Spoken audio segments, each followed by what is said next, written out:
따라하시겠습니다. 분노를 잠재우는 성도가 되게 하시고 가정과 공동체를 살리는 지혜와 신앙을 주소서. 아멘.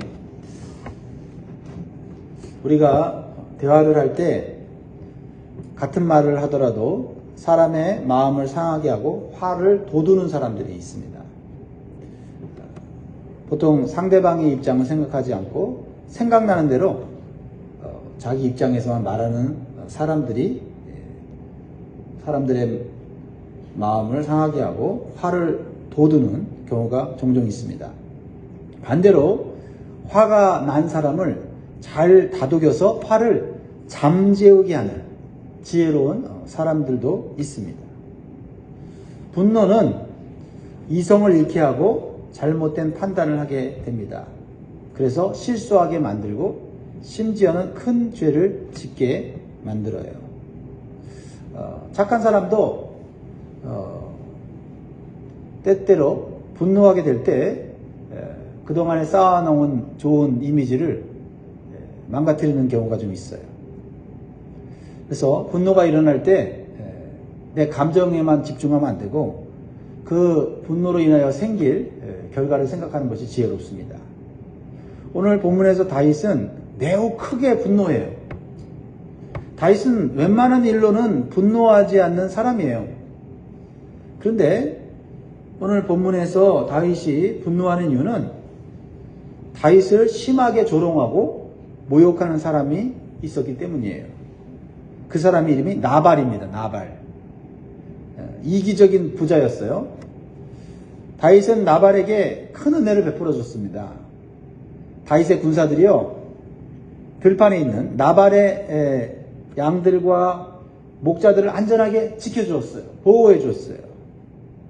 그런데 이런 다윗의 은혜를 갚기는커녕 감사하다는 말도 하지 않고 다윗의 마음과 인격을 짓밟는 그런 말을 한 겁니다. 그러자 다윗은요, 평상시와 다르게 심하게 화를 내면서 나발과 나발에 속한 모든 남자들을 다 죽이겠다는 복수를 결단하게 돼요. 이것은 나발에게는 정말 큰 위기 아닙니까? 나발의 가문이 이제 멸망할 수 있는 상황이에요. 또한 다윗도 이 분노로 말미암아 큰 실수를 저지를 수 있는 그런 상황이기도 합니다. 그래서 오늘 본문에 나오는 이기적인 부자인 나발은 화를 돋우는 어리석은 사람이라면 그의 아내 아비가일은 화를 잠재우는 지혜로운 사람이에요. 아비가일은 남편 나발의 어리석은 말에 자신의 가문이 다윗의 분노와 복수심으로 멸망하게 될 수 있다는 상황을 깨달아요. 그래서 다윗의 분노를 잠재우는 지혜로운 말과 행동을 해서 자신의 가문을 지킵니다. 뿐만 아니라 다윗이 실수하지 않고 위대한 지도자가 될 수 있도록 도와요. 오늘 우리는 화를 돋우는 나발이 아니라 화를 잠재우는 아비가일처럼 살아야 합니다.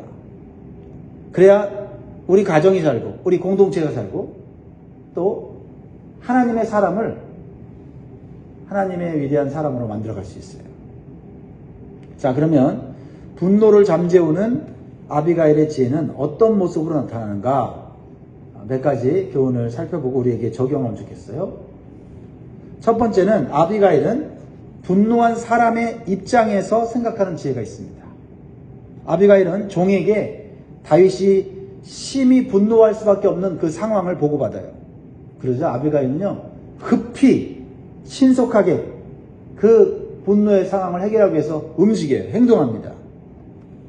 먼저 다윗의 입장에서 생각하고 종들에게 음식을 급히 만들라고 명령하고 있어요. 여인이지만 이 종들을 일사불란하게 움직이게 해서 이렇게 가정의 생명을 지키는 이 여인의 지혜를 볼 수가 있어요. 그것이 뭐예요? 내 입장이 아니라 분노한 상대방의 입장에서 생각함으로 자신의 가정을 지키는 거예요.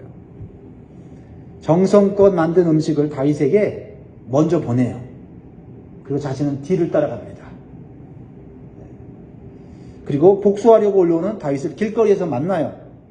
이때 아비가일의 취한 행동은 분노한 다윗의 마음을 열어서 대화가 가능하게 만들어요. 사실 분노한 사람에게 대화가 가능하게 하려면 쉽지 않습니다. 제일 먼저는 대화가 가능할 수 있도록 분노를 잠시 잠재우는 것이 중요하죠. 23절에 보니까요. 아비가일이 다윗을 보고 급히 나귀에서 내려 다윗 앞에 엎드려 그의 얼굴을 땅에 대니라. 자, 아비가일의 모습을 보세요. 화가 난 사람. 화가 난 사람에게 어떻게 대하고 있습니까? 매우 겸손하게 예의를 갖추고 그 사람의 마음을 풀어주려고 하는 이 자세를 보게 되죠. 어떤 사람은요, 화가 난 사람을 더 화가 나게 하는 사람이 있죠. 화가 났는데, 화났어? 화났어? 이렇게 물어보면 더 화나는 경우가 있죠. 그렇죠? 화가 난 줄 알면, 그 사람이, 그 화를 조금이라도 잠재우고 그 사람이 하고 싶은 말을 할 수 있도록 최대한 예의를 갖추어야 되는 거죠. 오늘 아비가일은 자신의 가정에 임할 화를 생각하면서 다윗에게 비록 부자의 아내이고 상당한 고귀한 신분이지만은 다윗 앞에 납작 엎드려서 다윗과 대화를 하려고 하는 모습을 보게 됩니다. 남편은 일을 저지르고 아내는 일을 수습하는 이러한 모습을 오늘 보여주고 있는 거예요. 그래서 우리는 화가 난 사람에게 예의를 갖추어 대화를 할 수 있는 분위기를 만드는 것, 그것이 지혜입니다. 세 번째 교훈은 화가 난 사람에게 먼저 용서를 구하는 태도가 지혜로운 태도라는 것이죠. 화가 난 사람에게 변명이나 핑계부터 말을 하게 되면 대화가 되지 않아요. 그렇죠? 그러나 아비가일은 먼저 용서하라고 간청하는 모습을 보게 돼요. 근데 사실 아비가일이 잘못한 일은 아니에요. 어리석은 남편 때문에 가문이 지금 고통을 당하고 위기를 당하게 되었습니다. 하지만 이 아비가일은 자신의 죄는 아니지만, 자신의 잘못은 아니지만 대신 가정을 위해서 책임지려고 하는 그러한 자세를 가지고 있다는 거죠. 24절에 보면 그가 다윗의 발에 엎드려 이르되 내 주에 원하건대 이 죄악을 나 곧 내게로 돌리시고 여종에게 주의 귀에 말하게 하시고 이 여종의 말을 들으소서. 그러니까 지금 이 아비가일이 하는 행동은 뭐냐면, 내가 죄를 짓지 않았음을 불구하고 다른 사람의 죄를 자신이 대신 짊어지려고 하는 거예요. 왜요? 그렇게 하더라도 내 가정과 내 공동체를 살리려고 하는 거예요. 그리고 그 분노한 사람의 감정을 누그러뜨리고 그 사람에게 필요한 말을 하려고 하는 것이죠. 그래서 아비가는 자신이 미리 알지 못해서 은혜를 베푼 다윗을 잘못 대했다고 용서를 구하면서 일방적으로 남편의 편을 들지 않고 오히려 자신이 부족해서 일어난 일이라고 말하고 있어요. 자, 25절 보세요.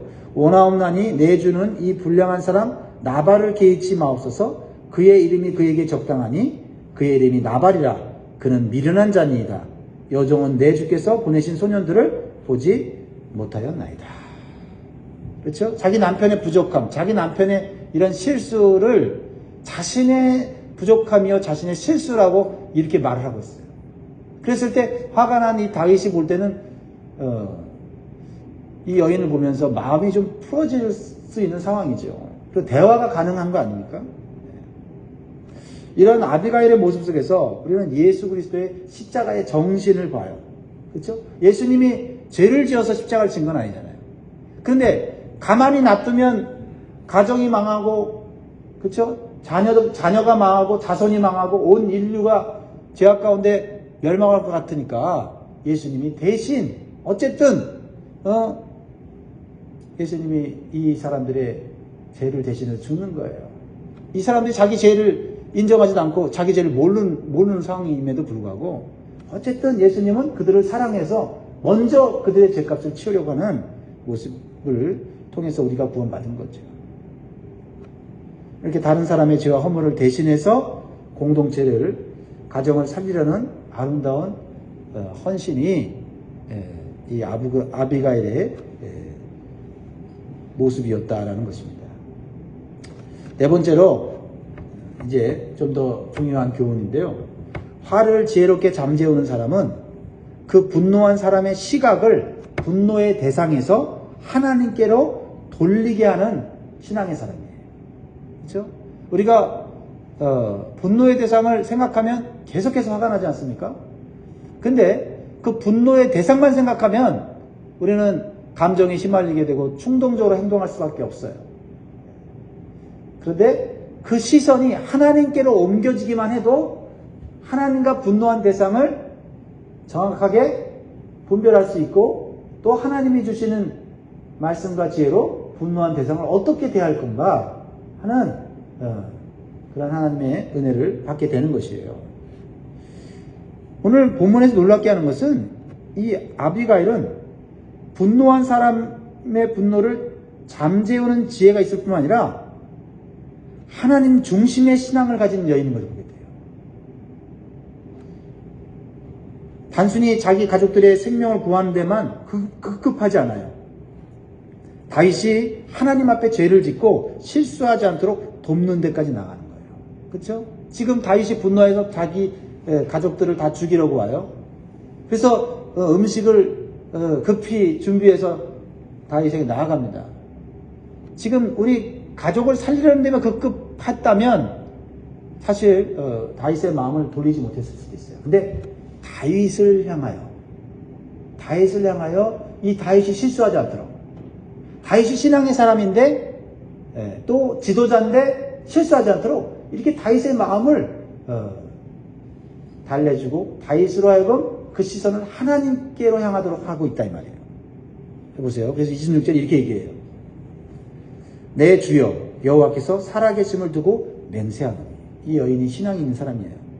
내 주도 살아계시거니와 내 주의 손으로 피를 흘려 친히 보복하시는 일을 여호와께서 막으셨으니 내 주의 원수들과 내 주를 헤아려 하는 자들은 나발과 같이 되기를 원하나이다.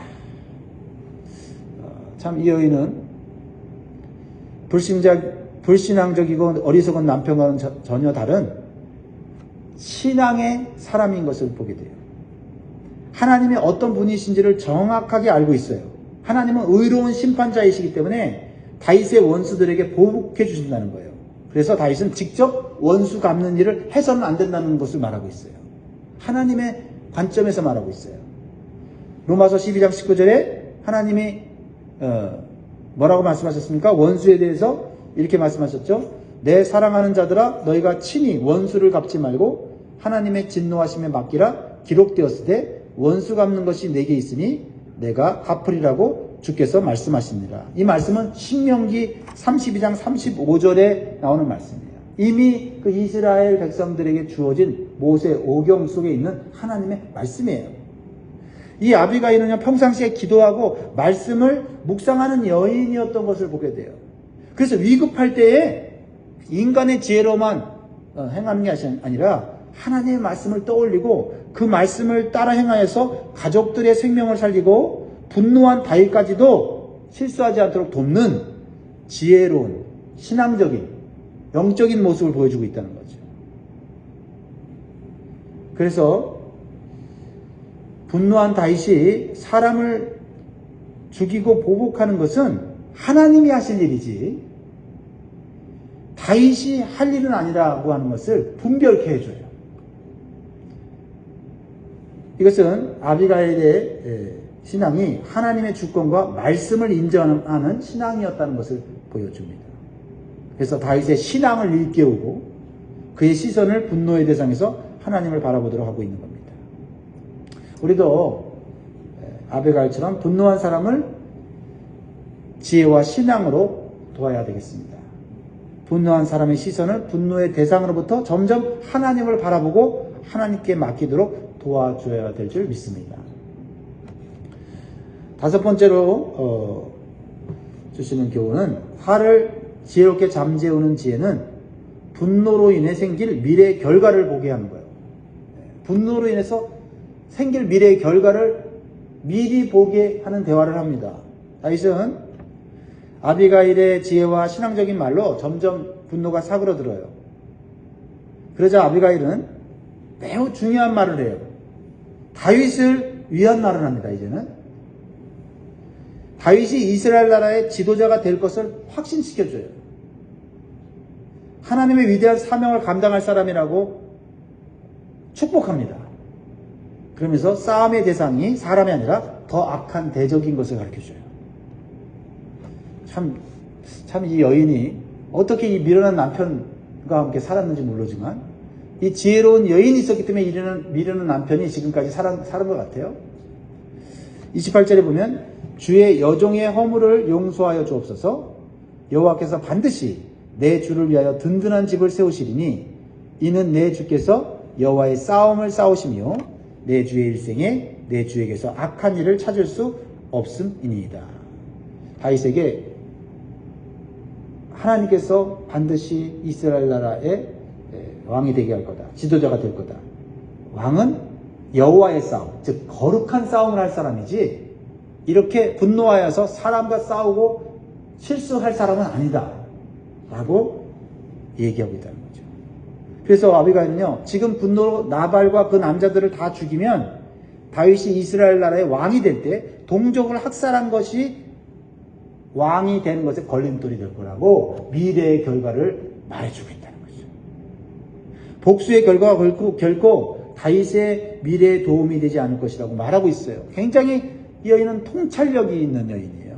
31절에 내 주께서 무죄한 피를 흘리셨다든지 내 주께서 친히 보복하셨다든지 함으로 말미암아 슬퍼하실 것도 없고 내 주의 마음에 걸리는 것도 없으시리니 다만 여호와께서 내 주를 후대하실 때에 원하건대 내 주의 여정을 생각하소서 하니라. 그냥 단순히 화를 잠재우고 싸움을 말리는 정도의 지혜가 아니에요.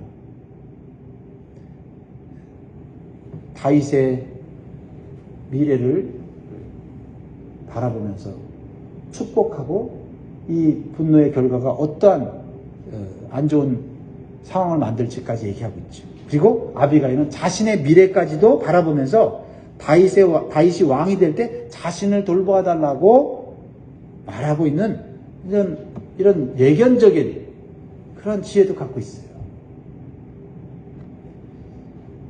다윗은 이 아비가일의 지혜와 신앙을 보고 감탄하고 칭찬해요. 어떻게 이런 아름답고 지혜로운 여인을 보고 감탄하지 않을 수 있어요?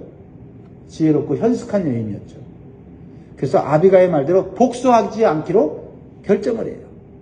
33절에 또 내 지혜를 칭찬할지며 또 내게 복이 있을지로다. 오늘 내가 피를 흘릴 것과 친히 복수하는 것을 네가 막아내라. 이렇게 우리가 분노할 때, 그렇죠? 내 감정을 주체하지 못할 때 이런 아비가일 같은 사람이 내 옆에 있다면 우리는 실수하지 않게 될 거예요. 또한 우리가 아비가일 같은 사람이 된다면 우리는 우리 가정의 구성원이 실수하지 않도록, 우리 교회 공동체가 실수하지 않도록 도울 수 있는 거죠. 또한 여기서 마지막으로 볼 수 있는 것은 다윗의 위대한 신앙을 보게 돼요. 아무리 지혜와 또 하나님의 말씀으로 권면해도 들을 끼가 없으면 실수할 수밖에 없고 분노를 표출하여 잘못된 방식으로 문제를 해결할 수 있어요. 근데 다윗에게는 복된 귀가 있었다. 그렇죠? 분노를 잠재우는 아비가일의 언행을 통해서 그 아비가일 자체만 본 게 아니라 하나님께서 아비가일을 나에게 지금 보내셨구나 하면서 아비가일 속에서 하나님을 발견하게 됐다. 그래서 32절 같이 읽습니다. 시작. 다윗이 아비가일에게 이르되 오늘 너를 보내어 나를 영접하게 하신 이스라엘 하나님 여호와를 찬송할지어다. 아비가일의 신앙도 위대하지만 다윗의 신앙도 위대한 신앙이라고 볼 수가 있죠. 그렇죠? 아비가일이 단순히 인간적인 말로만 다윗의 분노를 막지 않았습니다. 하나님에 대한 주권과 믿음을 가지고 다윗의 미래를 축복하는 마음을 가지고 대화를 한 것이죠. 이것이 다윗의 마음과 신앙을 자극하고 감동을 준 겁니다. 이에 다윗도 자신의 분노를 내려놓고 하나님의 뜻과 하나님의 그런 비전을 다시 붙잡고 새로운 삶을 살아가는 것을 보게 됩니다. 말씀을 맺겠습니다. 사랑하는 성도 여러분, 나발처럼 우리의 화를 돋우는 사람이 있어요. 그런 사람들이 살아가다 보면 있을 수밖에 없다는 것을 기억하시기 바랍니다. 그러나 아비가일처럼 화를 잠재우는 지혜로운 믿음의 사람이 되기를 주의 이름으로 축복합니다. 오늘 이 말씀을 기억하면서 우리 가정이나 인간관계 속에서 분노한 사람들이 있다면 아비가일처럼 성령의 지혜와 말씀으로 잘 도울 수 있는 복된 날이 되시기를 주의 이름으로 축복합니다. 기도하겠습니다.